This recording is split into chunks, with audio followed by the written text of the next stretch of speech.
வேலூரில் பேசும்போது சொல்லியிருந்தேன், தமிழ்நாடு தான் விஜய், விஜய் தான் தமிழ்நாடு அப்படின்னு நான் சொல்லியிருந்தேன். அது ஏன் அப்படி சொன்னேன் அப்படின்னா, தமிழ்நாட்டு மக்களுடைய ஒரே பிரதிநிதியாக, உண்மையான ஒரு பிரதிநிதியாக நாம் மட்டும்தான் இருக்கிறோம் அப்படின்றதுக்காக தான் அப்படி நான் சொன்னேன். அப்புறம் அந்த தேர்தல் பற்றியும் நான் சொல்லியிருந்தேன். தமிழ்நாடு வர்சஸ் ஸ்டாலின் சார், அதாவது விஜய் வர்சஸ் ஸ்டாலின் சார், அதையும் நான் சொல்லியிருந்தேன். அப்புறம் இன்னொரு கேள்வியும் கேட்டிருந்தேன்.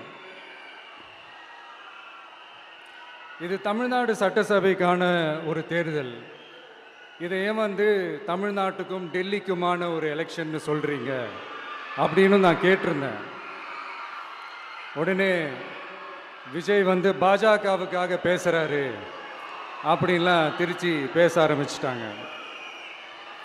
அப்புறம் ரெகுலராக ஒன்று பண்ணுவாங்கல்ல, நம்மளுடைய சிறுபான்மை சகோதரர்களை பயமுறுத்தி பயமுறுத்தி ஒரு ஏமாத்து வேலை ஒன்று செய்வாங்கல்ல, அது இனிமே அவங்களால தொடர்ந்து செய்ய முடியாதுன்னு அவங்களுக்கு தெரிஞ்சு போச்சு. அதனால தான் நான் என்ன பேசினாலும் அதை திருச்சி பேசுறது, அந்த தில்லு முள்ளு வேலைகள்லாம் அவங்க செய்ய ஆரம்பிச்சிட்டாங்க.